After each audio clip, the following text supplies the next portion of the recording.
Yuga goes on. And Srila Prabhupada knew that. And he was urgent. His life was urgent to get this translation done. So he offered his obeisances at the start of the 4th canto. And this morning I was looking and I thought, I wonder when he wrote the 4th canto, when he translated it. And do you know, there's a letter from November 1968. 1968. He came in 1965. Where he's saying that he wanted them, would they be ready soon to print the 3rd canto and the full 4th canto? In 1968, he had done this work. In 1969, he was speaking about how he had tried to get publishing done in India and it wasn't possible, and he'd lost the money because the disciple hadn't followed and gone to the right place and done the right thing. He said the money had been swallowed up, and there he is, he lost his typewriter, he lost this, he's poor, and he says, I require $50,000 immediately. Selling or not selling, I want to see these books published. This is my ambition. So he's asking for $50,000 and he has nothing. And now we see these beautiful books, so beautifully published. They've been meticulously edited for any English errors so that they read well, so a scholar will read them and say, this is an excellent translation. They have these amazing pictures that a group of devotees gave their lives for to do the artwork. And they sit perhaps on our shelves at home. They sit perhaps here in the temple, and perhaps we don't pay them much attention a lot of the time because we're quite busy. We've got this to do and that to do and this to do and that to do and on and on and on in our schedule, and we offer them our heartfelt respect. But they should stay there and we should keep being busy. And so Srila Prabhupada himself, he said, if I have one criticism of my devotees, it is that they like to sell my books, but they don't like to read my books. And so that means that we don't become educated. And education in spiritual life, it doesn't just mean voluminous facts. You filled your head with all of this knowledge. It involves also a communion of heart. And that's why we need to hear together, because what happens is we hear something. And when we hear that one thing, it can affect us deeply. It can actually move around a few of our concepts of what's important and what's not important. Just by a phrase, just by a statement of the Bhagavatam. So here we are, and we're starting, as I mentioned, the 4th canto is about this secondary creation. So the first personality we meet, for those who are not familiar with the 4th canto, is we hear about Swayambhuva Manu. So we heard that the primary creation is done by the Lord himself. He creates all the elements. Just like if you want to build something, and you bring all the materials and say, here are the materials. And then you call this person, build this house for me. All the materials, I provided the materials, you provide the labor. And then he says, yes, yes, I can build this house, it's possible. And he gets involved, and what does he do? He calls other people under him. He says, I need your help, I'll pay you, come here, and you together will build this house. So first there's Brahma. He's like the one who's going to create. Secondarily, primarily the Lord creates the elements. No one can create the elements. No brilliant scientist can answer the question, where did these things come from? Even if they create a new theory, every year they create a new theory. Every few years they create a new theory. But no one can tell you where the elements originally came from. A big bang? Where were they before the bang? If you think, if you just become a little thoughtful, you'll realize that there's flaws in the educational system. And so whilst we must learn and we must have a career and we must do something in the world, we should always take things with a grain of salt. Just as the materialistic person will take what we're saying with a big pile of salt. But we say, no, we're cultivating this understanding of truth. So we're not 100% sure if yours is right, but we have to pass our exams, we have to get our PhD, we have to do these things. So we will answer your questions, we will write what you want, and we will proceed with our lives. But inwardly we will know that actually you know very little, very, very, very little of anything. And the Bhagavatam is profoundly deep. So Swayambhuva Manu had 3 daughters. Does anyone know the names of the daughters of Swayambhuva Manu? Oh, good girl. Akuti, Prashuti, and Devahuti. Devahuti. So in the 3rd canto we've heard already about Devahuti and her marriage to Kadama Muni and her son. Who was her son? Yes, Kapila Muni. We've heard of Kapila Muni's teachings. We've heard about Devahuti. So then as we continue through here, we start to fear. In the 1st chapter it describes his daughters. In the first chapter of the 4th canto, describes the daughters of Swayambhuva Manu. Then in the next 6 chapters, it describes Daksha. So who was Daksha married to? Sati. Yes? Not married to Sati. Who was he married to? Prasuti. Prasuti. And who is his daughter? Sati. Exactly. And who was the husband of his daughter? Yes, Lord Shiva. So we hear about, there was a bit of a disaster, family quarrel. There's a bit of an upset that took place there for Prasuti and her family. But by the mercy of Lord Shiva, everything ended, you could say, relatively well. And then we go on to hear of another descendant coming down through Daksha from Swayambhuva Manu, and that is who? Do you know? Who do we hear about next in the 4th canto? Dhruva Maharaj. Yes, Dhruva Maharaj. We did a puppet show of Dhruva Maharaj. So Dhruva Maharaj comes, and there's from chapter 5 to chapter 11 is about Dhruva Maharaj.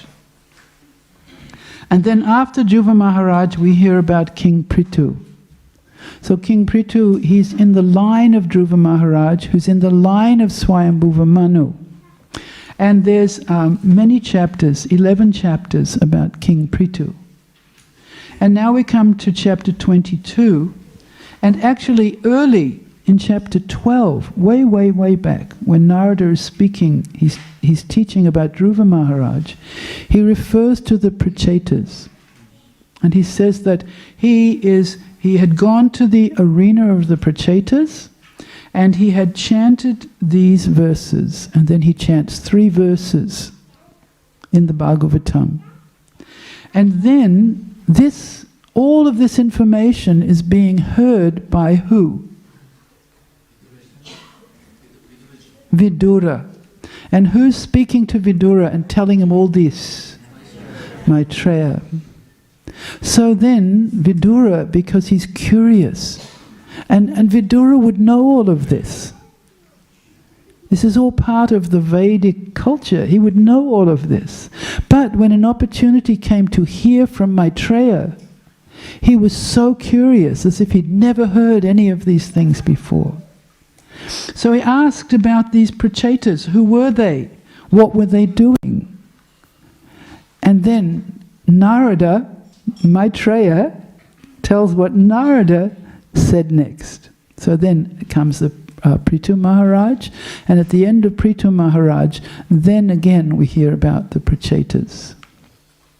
So Prithu Maharaj had one main son, he had 2 wives, he had 4 sons by one and 1 son by the other, and his main son was called Antardan.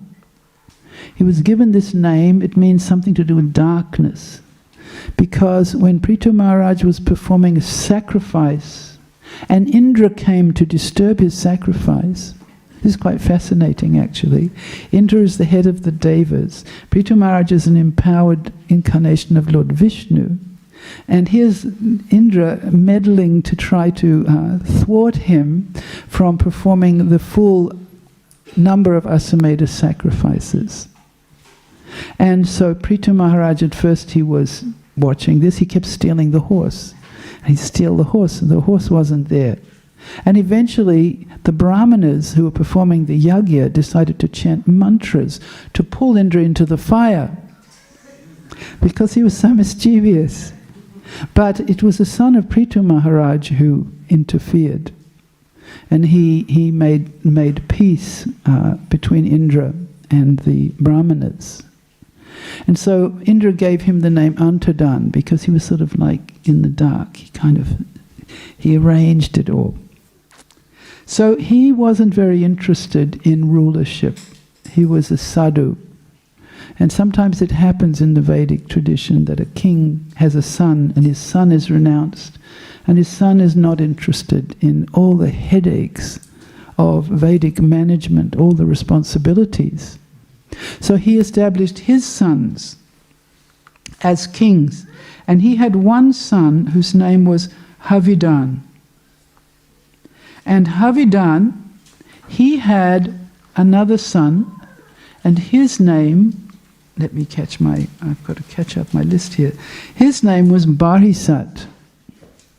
And Barisat was so interested in performing yagyas, sacrifices, Vedic rituals that were meant not to please Hare, to please the Supreme, but to elevate him.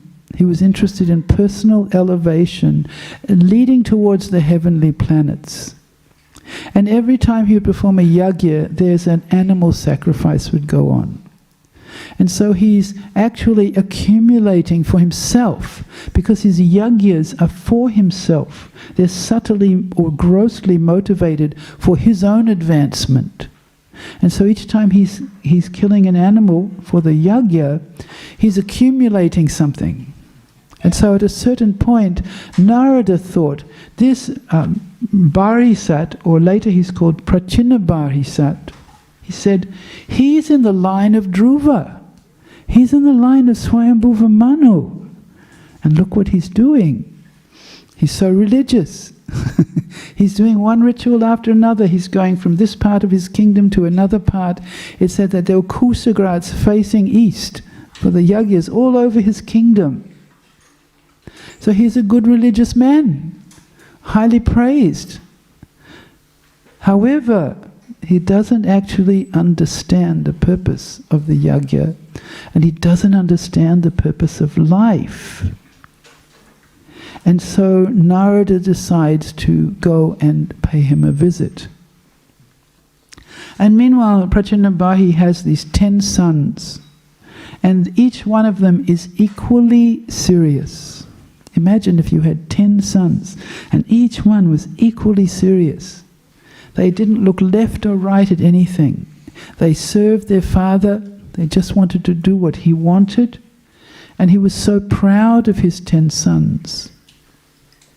And so he knew, this was the culture, that they have to perform austerities in order to have the caliber to be a real king.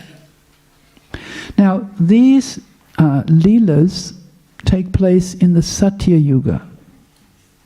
When I was a new devotee, a young devotee, I would read here and it would say that this king, Prachinabahi, he wants his sons to go and perform austerities for 10,000 years. And I think that's unbelievable. 10,000 years? But when you take it into account that it is a different time scale, just as we can see on the higher planets, this way also there's a different time scale. Just like there are bugs who come flying in our window in the evening and we turn on a light, and by the morning they're lying dead on the ground. And that was their life. Their lifespan just passed. So in the same way, in the Satya Yuga, the lifespan is 100,000 years. So what is 10,000 years like? 10 years. So for 10 years they had to go away and they had to perform these austerities in relationship to their lives. So perhaps they were 10 years old when they had to go away, or perhaps a little older, but they had to go away and do this austerity to build their character.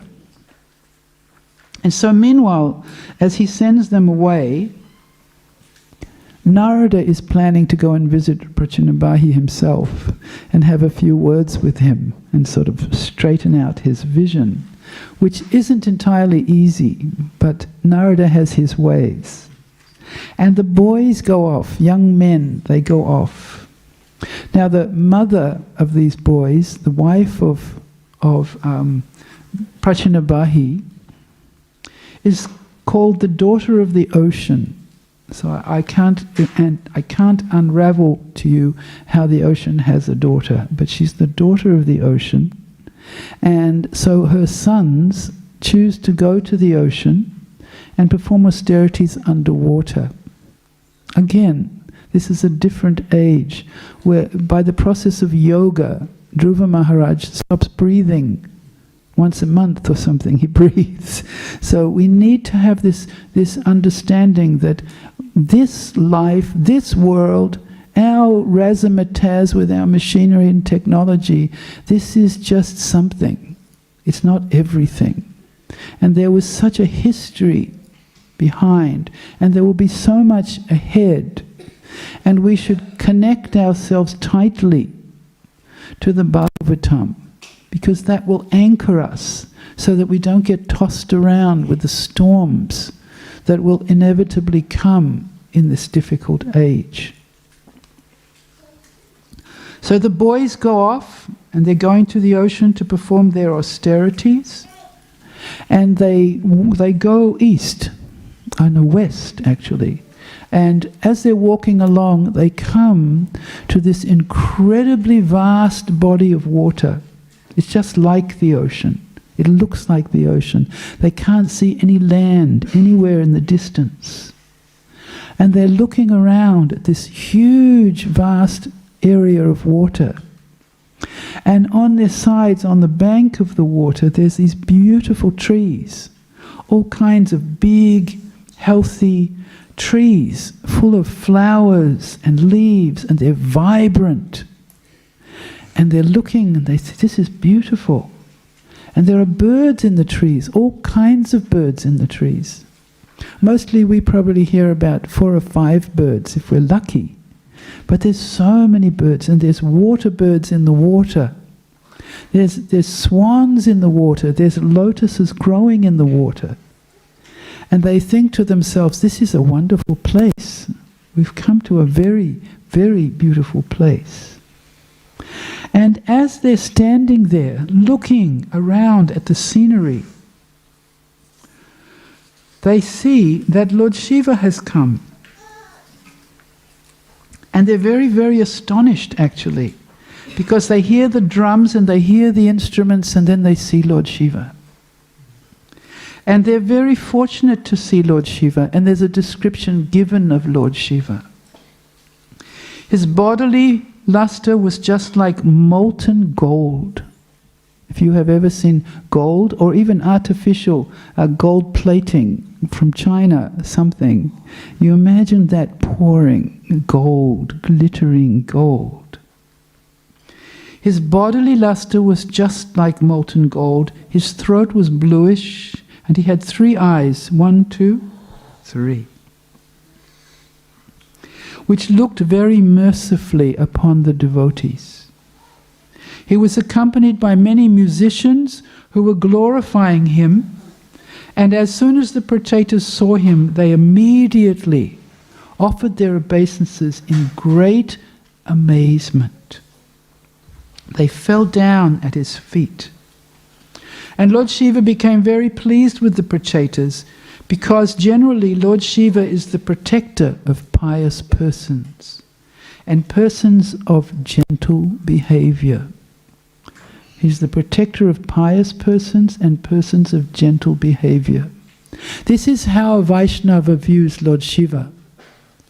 It's rather interesting, actually. If you go online and you put Lord Shiva's name, it will take you to a multitude of websites, all sorts of websites, and you read what they think Lord Shiva is. And you'll read all kinds of things that they say. Lord Shiva is like this. Lord Shiva is formless, he's timeless, he's limitless, he's the patron of yoga, he manifests and unmanifests, he's everything. He's not limited to a person, he's the potential of life, he's all-encompassing, he's the universal consciousness. Now actually all those things are true. However, he's also a personality. This is the mysterious nature of transcendental personalities. They're full of qualities, they exhibit their energy in all sorts of amazing ways, but they're also a personality. And when we approach them in the correct way, we get reciprocation.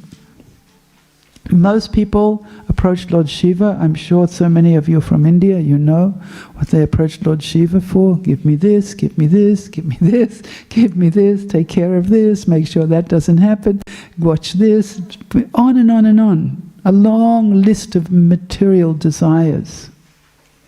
But the Prachetas had been asked to perform austerity in the service of Lord Vishnu.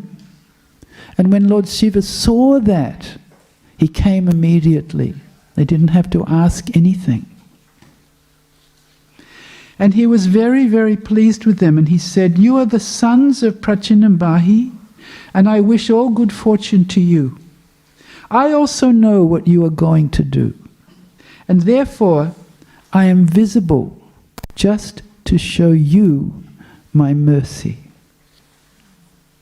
He says, any person who is surrendered to the Supreme Personality of Godhead, Krishna, the controller of everything, material nature the controller of everything, material nature as well as the living entity, is actually very dear to me. So we should know that Lord Shiva is very dear to us and we are very dear to him. But we should always remain in the context that we are Vaishnavas.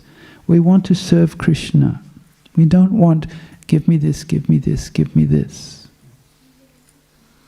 Then he tells them how difficult it is to actually see him. How difficult it is.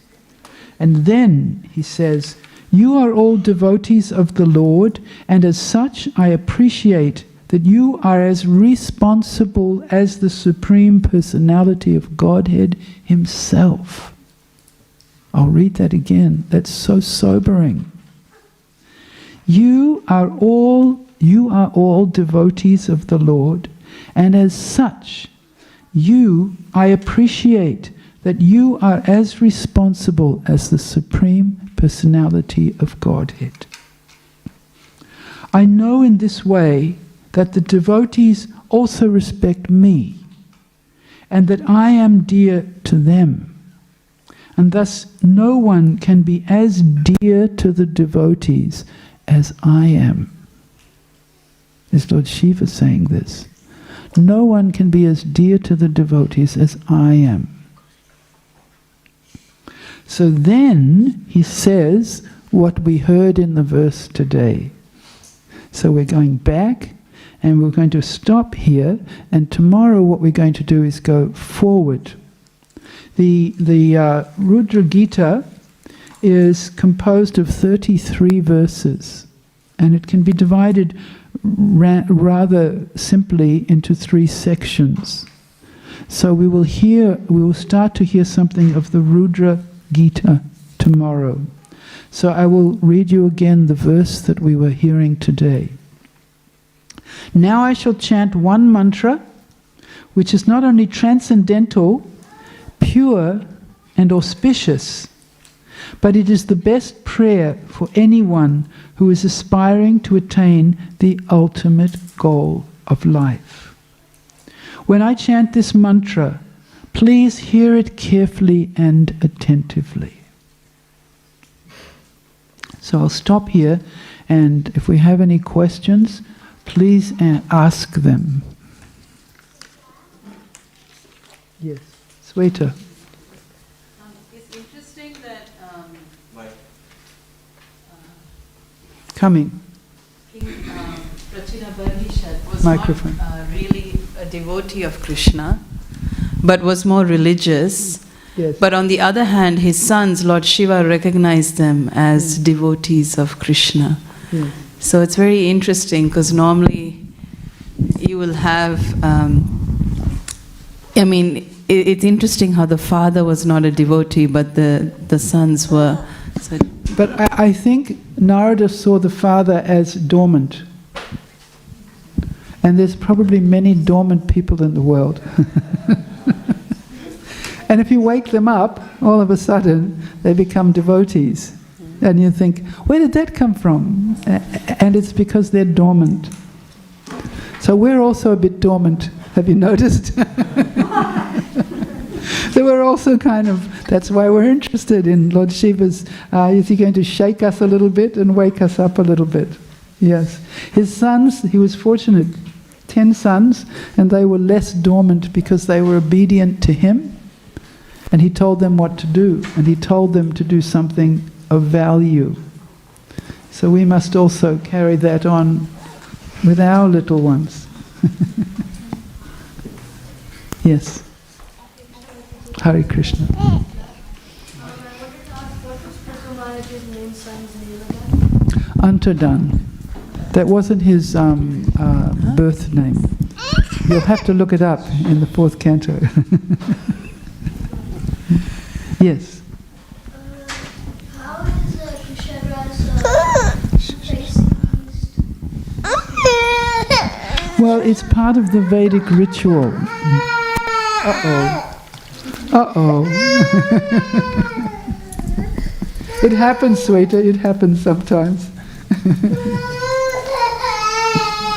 That's what happened to me when Gaur and Thai were being installed. At least you're not a demon.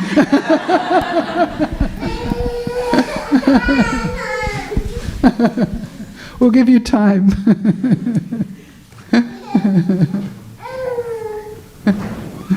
Yes, it happens. Now, kusha grass is used in Vedic sacrifices, and it seemed as though you had to have it facing towards the east. There were so many rules involved, so many rituals. You have to do this, you have to do that. You have to test the mantra on an animal, and if the mantra, if it's not chanted properly, the animal will get, if the mantra is chanted properly, the animal will get back their life. If the brahmanas do anything incorrect in chanting the mantra, the animal will die. So it's part of all of that. It's part of what they had to do the sacrifices. Good questions. Any more? Yes. Hare Krishna. Thank you so much for a wonderful class. As you emphasizing on please chant carefully and attentively, what does this mean, like while practicing chanting? Carefully and attentively. What does it mean to chant carefully and attentively? How to do that? That's a question that everybody here will probably want to know the answer to, including myself. Well, I would say in the ideal is, it means that you should be listening to the sound of the mantra. That's the ideal. That's the benchmark. Probably most of us find that most of the time we can't do that. So then we come down to the level of dutiful. This is spontaneous, and now we come to the level of dutiful. So you should find a set time of the day to chant. You should try to make an environment around you that helps, a peaceful environment, either some place in your house or somewhere that you work at creating an atmosphere there. Especially if you have a temple in your house, that's very helpful. And then you should sit or stand, whatever you need to do, for a certain amount of time and try to chant responsibly. And you should try, some people like to do a few breathing exercises before they start to calm down their mind, which is going everywhere. You find your own process that helps you. And the process should assist in your chanting. And then you try your best to chant in the mood of calling out to Krishna that I need help. I'm not doing so well and I need help. Rather than thinking, oh, this is just something I have to do, it's a routine. But please engage me in your service is the plea that we're asked to focus on. So that has many layers of meaning. So initially it may be, please give me something to do. And then it may be, please give me something to do that will nourish my appreciation and understanding of the devotees or of the deities. Please give me something to do for the deities. Please give me something to help me understand Srila Prabhupada. He came, I wasn't there, or maybe you were there in another body. So please give me some service. That's what the chanting is meant for. Yeah. Yes. Krishna Mataji, thank you for the wonderful class. My question was, you said the scientists can never know the origin of this whole world by making theories, and so then how do we preach to them about the like Krishna created all the material world, because they think it's all mythology and all that? I think it takes a very, very trained person to actually preach to them. If we talk to them, we'll sound silly, because they have a language and they've done, Srila Prabhupada explains, they've done a vast amount of austerity to learn what they've learnt. His complaint is that it's like if I'm sitting, there's the door there, right? If some horses were outside and they're galloping along here, they gallop past the door and they keep going and the door's open. I've seen them as they went through the door. Now I've studied that very carefully. I worked out how fast they were going, what they were doing, where their eyes were blinking. I've done a lot of study and research on that part. But I have no idea about this part, where they came from, galloping along. I only saw that part. So he would say that's what the scientists are like. They've put so much effort in, and some of them, of course, are quite demonic, because they're determined to show that there's nothing beyond science. But a serious person studying is genuinely trying to understand the truth, but they don't know about where the horse came from and they don't know where the horse went, because it's not visible to them. This is all that's visible. So when you try to defeat them, you'll find it's very hard, because they have done some work on this part, more than you. They know more than you about that, but you know more than them about that. So you have to work out your own method but mostly I think it's not so easy to try and defeat a religion that's worldwide, because Srila Prabhupada would talk about science as becoming the religion of Kali Yuga.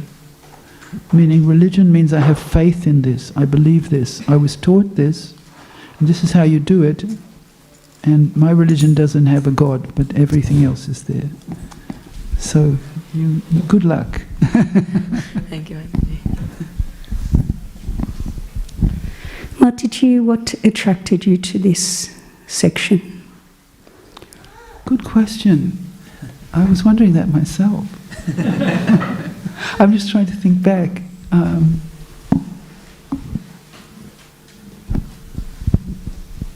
I think I was just moving through the Bhagavatam looking for something to share with you all. It helps me if I can come with something prepared, because I have time in Perth to prepare, rather than having to do it here. And if I read a specific verse, I have to have some research into what it's about.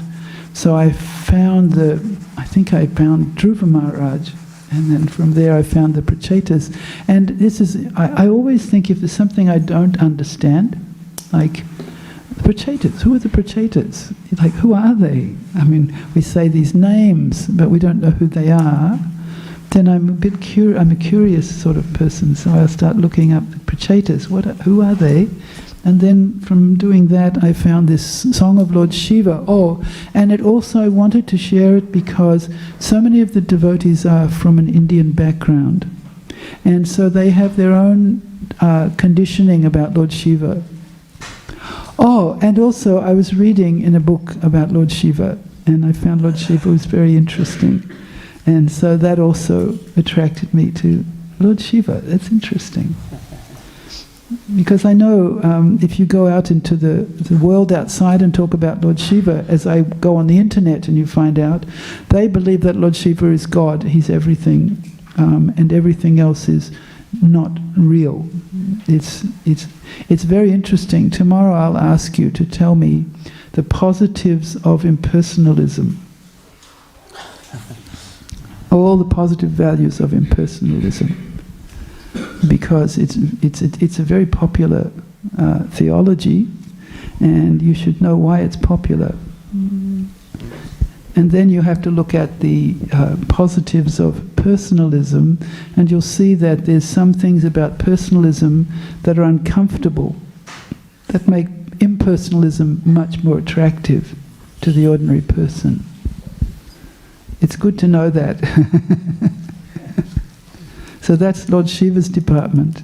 So I was curious. Thank you. Yes. Hare Krishna, Mataji. Hare Thank Krishna. you for the nice class. Mataji, you mentioned that whatever we're studying at our schools is very different to what we see here in Śrīmad Bhāgavatam. But again, we have to answer the questions based on what they've taught us so that we can pass the exams. Although we know that they're not right.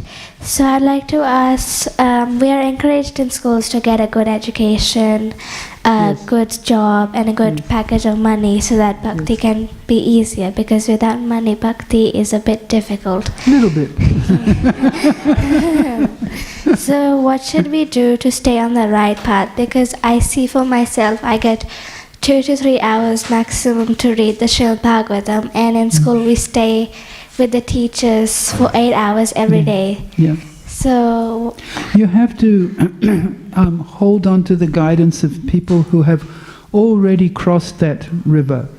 Pardon me. People who understand, yes, this educational system is part of the Kali Yuga.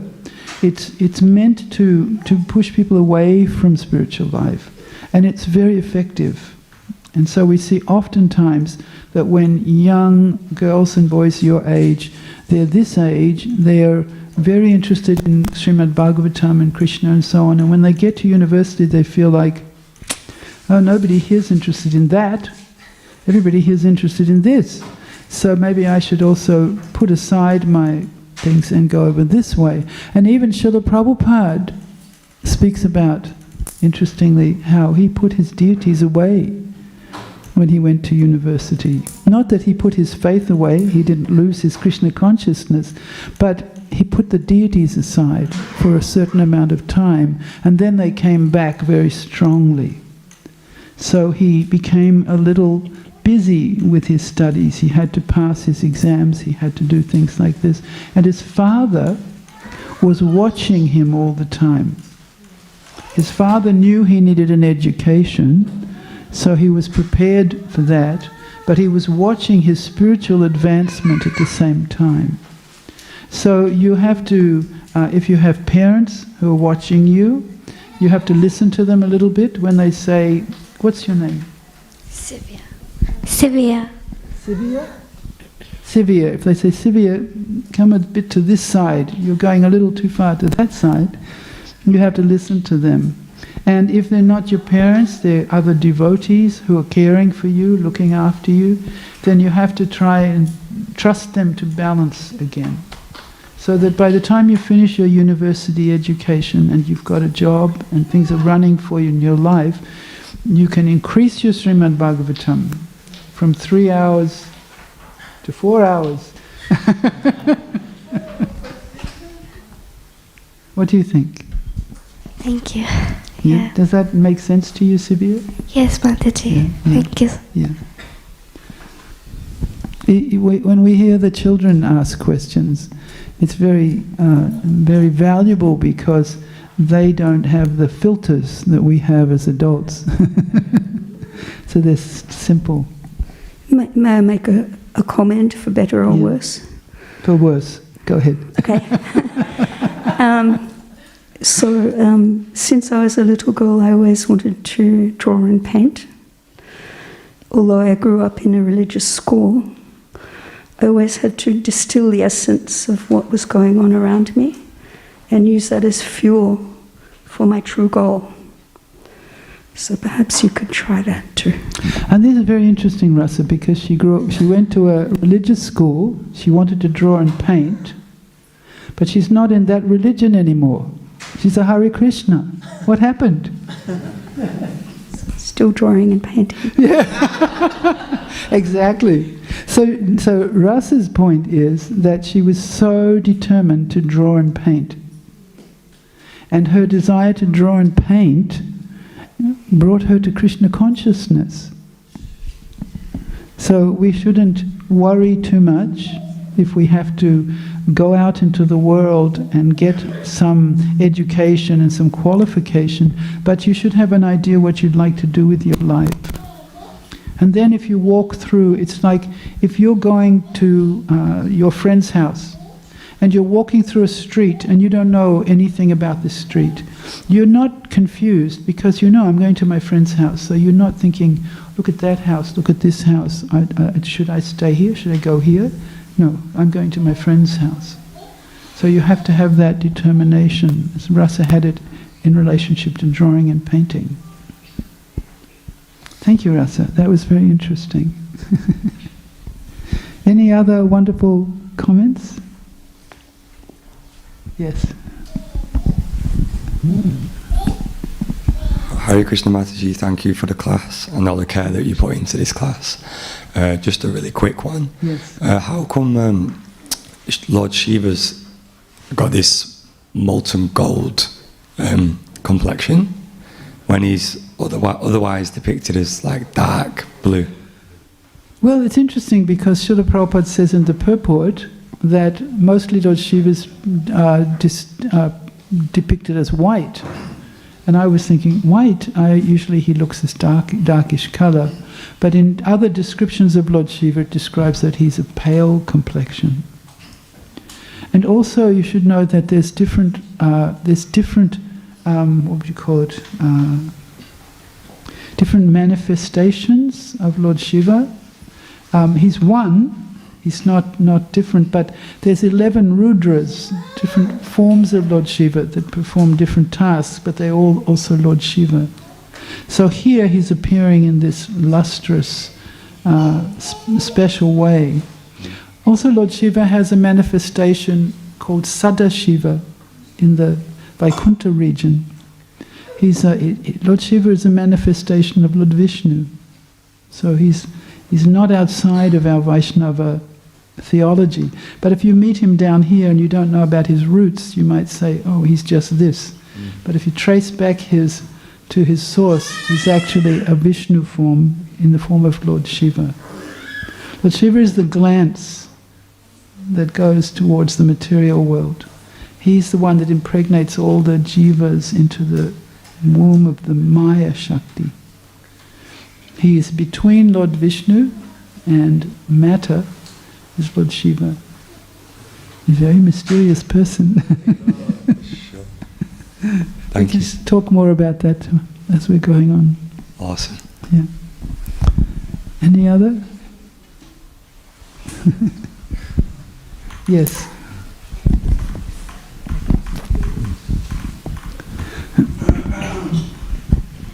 Thank you so much. It's a beautiful class. The thing is, following Rasandi Mataji's question, yes. Yesterday one devotee, she's beginning to come to temple regularly on Mondays, and she says she has so much time spending her research work. So how can I tell her to use that research work into Krishna consciousness? Make friends with her. Make friends with her first. She's very resistant, very... Yes. She's very particular into what she wants to do, very resistant. Yeah. You see, if you don't make friends with her, and she likes you, trusts you, and so forth, it's hard to change somebody's taste. Because they'll just think, well, that's your idea, this is my idea. But if they trust you, then they will listen to you. And if they'll listen to you, then you can influence her to adjust things.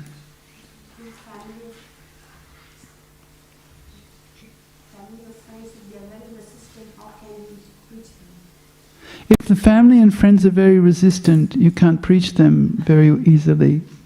But again, the same thing. If they see that you're very happy and you're doing well, sometimes there happens a time comes in their life where they have some difficulty and they'll turn to you.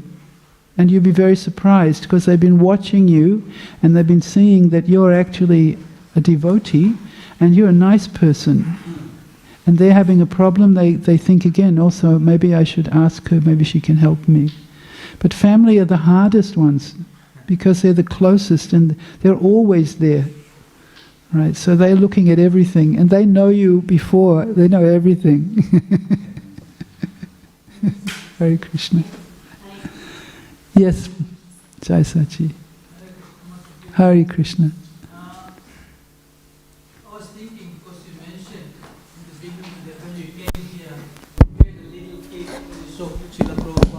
Yes.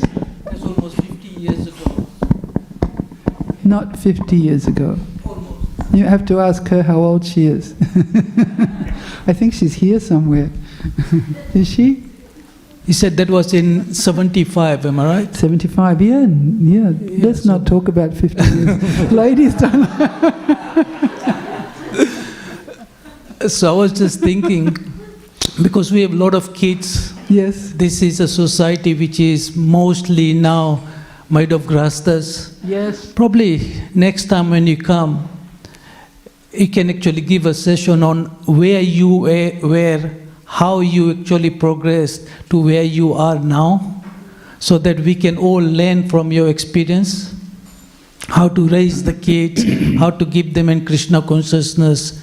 And a lot of people would like to be where you are now, and it will be actually a nice way to actually learn from your experience. Well, the only thing that I would raise as a doubt in what you're saying is that the circumstances under which we raised our children, first of all, are not present anymore, they're not current anymore, one. Two, that we made lots of mistakes in raising our children, and a lot of the children were injured by the mistakes we made. So it's not easy for me to say, this is the way you raise your children. But I would say that the most important thing is that the parents continue to grow, both as devotees and as people, and that they become gradually more and more wise. And that takes time. That's not a formula, that we take 3 tablets and... So I don't mind speaking about my own experience, but I don't see my experience as an ideal model for others, because the times have changed. You can still, I'm sure they could learn many things, I'm not denying that point, but that's perhaps my response. Yeah, because in the beginning I know a lot of mistakes were made, So many. So many. And even going through those mistakes, now with that knowledge, what we did, what we shouldn't have done, so the next generation don't do the same thing. We can ask our children to speak. Yeah. Yeah. Because they can say, well, this was very hard. When you did this to me, that didn't work. Yeah. And then we can hear from them. Sometimes that really will help parents to avoid what they feel is the best thing, I thought was the best thing. And then later on, the children tell you, that was horrible when you did that. Yeah, we hear that all the time, Yeah.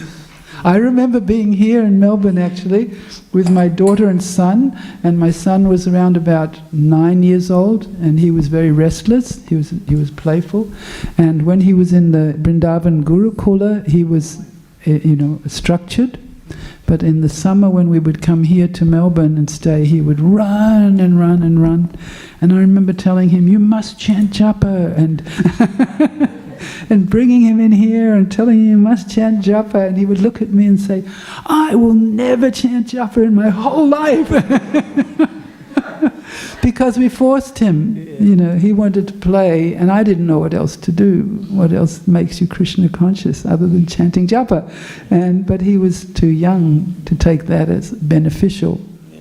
So sometimes we force our children into a mold, and we think that that's good for them. But later, when they grow up, they'll tell you what they thought.